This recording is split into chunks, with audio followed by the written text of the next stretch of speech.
think if you follow my work, this will be a fun video. Circumcision. What is that? How does it fit on the template? We know as an analog what it means. We're cutting off the foreskin of boys' penises. I had that done. I don't remember it, but I had it done.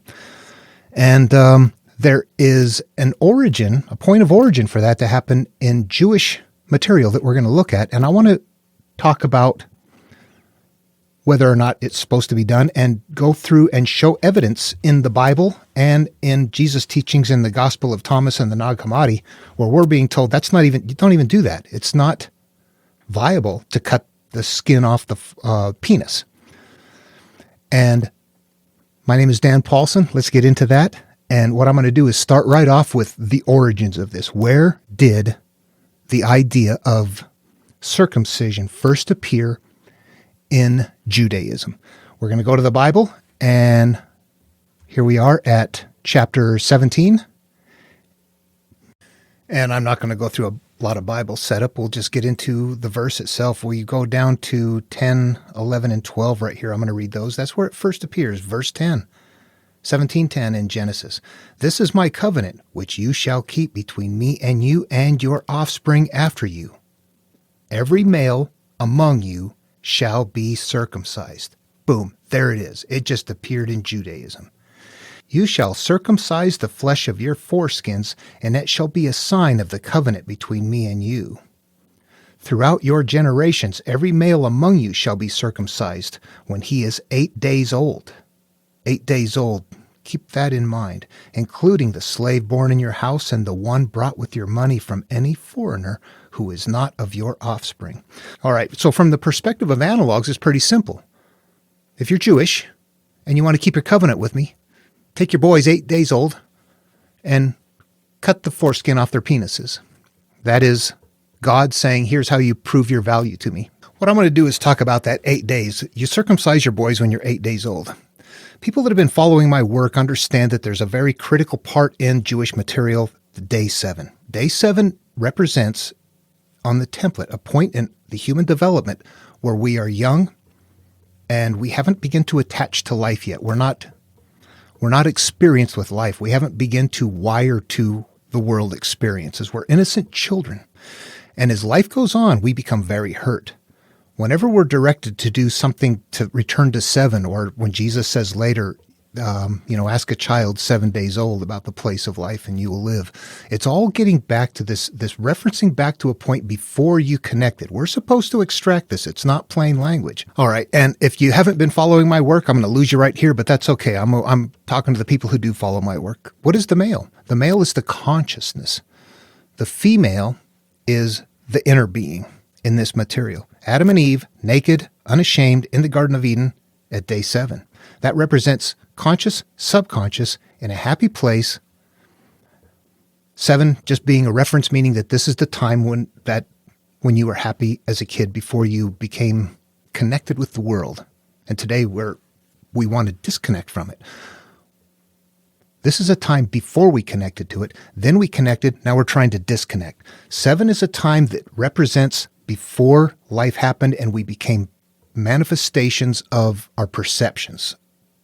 We're now trying to extract beyond that. And everybody has a male, that's the conscious. Day 7 right here. What happens after day 7? Must be day 8. First sin happens. They lose the Garden of Eden. They begin covering themselves because they have shame.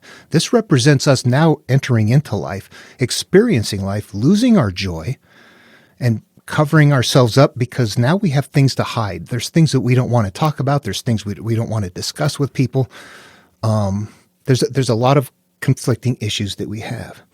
So when we're being told later on, circumcise your boys at day 8, the penis and the circumcision, all of these are analogs. They're going to fit in the culture because they're literally doing this stuff. Remember, these people are also stoning their wives if they're not virgin on their wedding nights in the streets or on their father's doorsteps. Okay, I got to be careful I don't go too far down that road, but what I want to impress upon everybody is that the analogs that they're choosing to carry the template have to fit in their culture and make sense. So we're extracting ourselves from that. We're going to go to different cultures and we're going to find the same templates, but they will not be written like this. They're all going to sound different. We'll get there. It's a lot of work. Okay, where are we here then? What does the penis represent? The penis represents creating offspring. What is it? When we're little, we're not creating anything that's hurtful. As we get older, the conscious begins making the decisions that's what's happening. And that's what's represented here, is that we need to, cut that off, that you need to remove what is there. It's a strange analog, but if the numbers keep adding up, if 7 is a day where we're supposed to get back to, and 8 is the day we're supposed to do the circumcision, that makes sense. But do we really do it? Does it really mean what I'm talking about, that it's not physical, that it's really a spiritual, that it's a mental thing? What I'm going to do is jump over to a verse from the Nag Hammadi, and before any Christians say, ooh, I'm not going to go there with you, I'm going to also go to Romans in the NRSV, so stick with me on this. And actually, before I continue, I have to put this out there, that there is a very common and a very simple teaching on the template. And what we're seeing here is something that is actually incredibly pervasive as a teaching. And that is the idea that you must cut off, remove, extract yourself from, flood, destroy, whatever it is that our life has been. We're going to see it put in so many different ways that are bizarre, that not until you realize they're analogous and that we're looking at them conceptually does that appear. So we're not looking at this as being a physical thing. We're looking at it as being some kind of a conceptual idea that means something to our mind, spirit. Okay, Nag Hammadi. And actually, this is the Gospel of Thomas, verse 53, that is in the Nag Hammadi scriptures. His disciples said to him, "Is circumcision useful or not?" He said to them, "If it were useful, children's fathers would produce them already circumcised from their mothers. Rather, the true circumcision in spirit has become valuable in every respect." Okay, so if I was to interpret that, I would look at that as, and there's a direct question from the disciples, is circumcision useful or not? They're asking very much physically, do we need to circumcise? And he's saying that if it were useful, you'd be born that way. It would come that way. It's not natural. Children's fathers would produce them already circumcised. However, if we were also to play that out in the psyche, then children would be the offspring, our thoughts, the things that we store inside of us. The father would be the consciousness. Fathers would produce them already circumcised, which means that as we live life, we're not judging things. We're producing them without any problems from their mothers. We're storing them without judgment. So it goes at a deeper level when you turn it inward. There's something else in here. Rather, the true circumcision in spirit has become valuable in every respect. We want to disconnect from things. This is Romans 2:25 through 29. This is from Paul. Paul. Yeah, the Roman Paul. Do you think they didn't know what was going on? Circumcision indeed is of value if you obey the law, but if you break the law, your circumcision has become uncircumcision. So if those who are uncircumcised keep the requirements of the law, will not their uncircumcision be regarded as circumcision? I hope this is confusing you. It does me. Well, we're going to work through it. Then those who are physically uncircumcised but keep the law will condemn you that have the written code and circumcision but break the law. For a person is not a Jew who is one outwardly, nor is a true circumcision something external and physical. Rather, a person is a Jew who is one inwardly, and real circumcision is a matter of the heart. It is spiritual and not literal. Such a person receives praise not from others, but from God. All right, we're going to find some common things in here. Let's just go back through the beginning. Circumcision indeed is of value if you obey the law, but if you break the law, your circumcision has become uncircumcision. How could that be? Once you've cut off the foreskin, it can't come back. This cannot be physical, can it? It's just not possible. It doesn't make sense.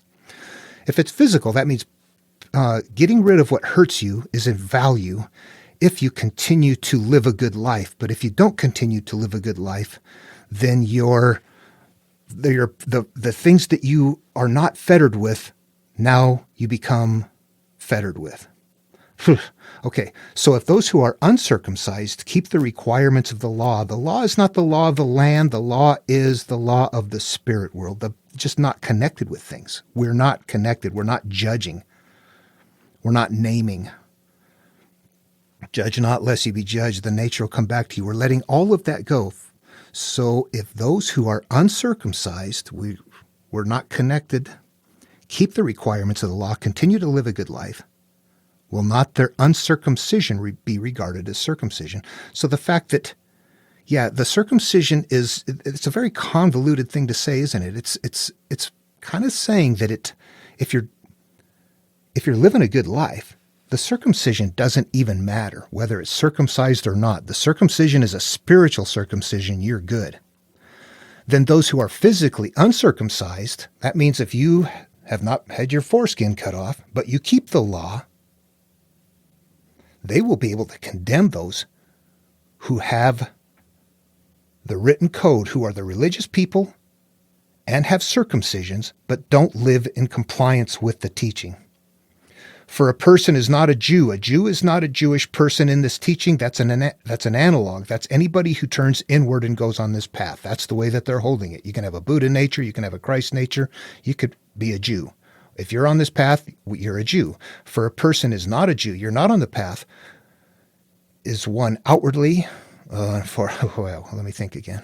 For a person is not a Jew who is one outwardly, nor is circumcision something external and physical. Okay, so a Jew is not a physical person. It's the person that's on the path. For a person is not a Jew who is one outwardly, nor is true circumcision something external and physical.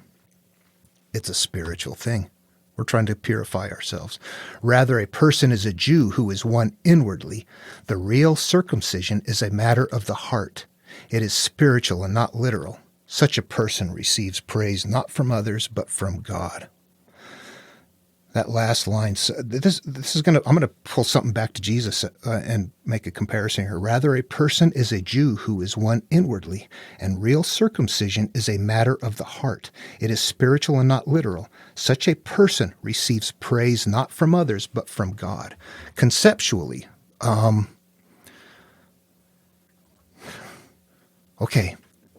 Conceptually, this comes up commonly because people know it. If you come to the altar to leave a gift, and when you're there, you remember you have aught against your brother, set down your gift and go resolve the aught. Then come back and give your gift, and your Father who sees in secret will reward you in secret. Conceptually, it's an identical teaching right here. You're going to the altar.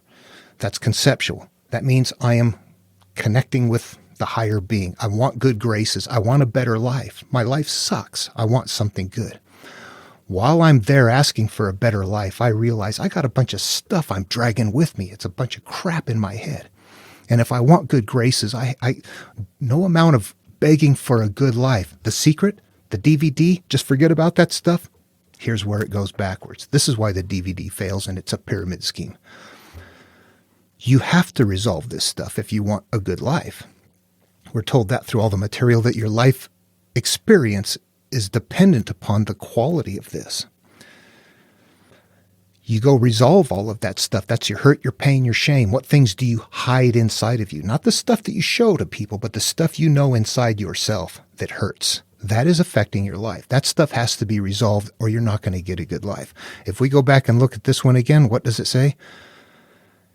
It is spiritual, not literal. Such a person, rather a person is a Jew who is one inwardly, and real circumcision is a matter of the heart. It is spiritual and not literal. Such a person receives praise not from others, but from God.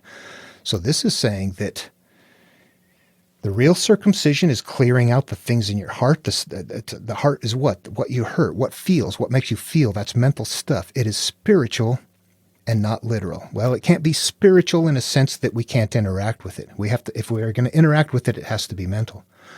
And then such a person, once you do that, receives praise not from others, but from God. You get a good life once you happen. You see it's continually unwrapping the same idea in a billion ways. circumcision. That's a personal choice. There's health reasons. There's other stuff now. I won't even get into the validity of it. As far as something that denotes one should be connected with God by doing that, boy, I think that's just so archaic. I don't know why people could think that. But you have to educate yourself. You have to look at it. You have to go through all the parts, and you have to look at a lot of things before you realize, okay, I see what's going on. This is a spiritual teaching. I am supposed to cut off the stuff that I have that is causing me to continue to procreate. I keep drinking. I keep doing drugs. I keep something here, something, whatever it is that you're doing that's like, oh my God, I can't unwrap from this. That's the stuff. That's what we have to, that's the real circumcision right there. All right. Hope this was fun and interesting. Love one another. See you in the next video.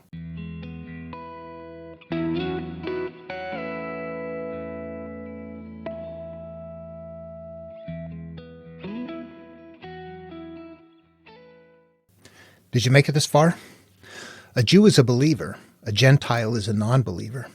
Can you imagine in this culture back then, 3,500 years ago, and you don't know that the template's there, and you are living these analogs? Bartholomew, you look like a Gentile to me. No, me and my men are Jews. Prove it. Line up, everybody. Open your robes. Show us your penises. Okay, you're Jews.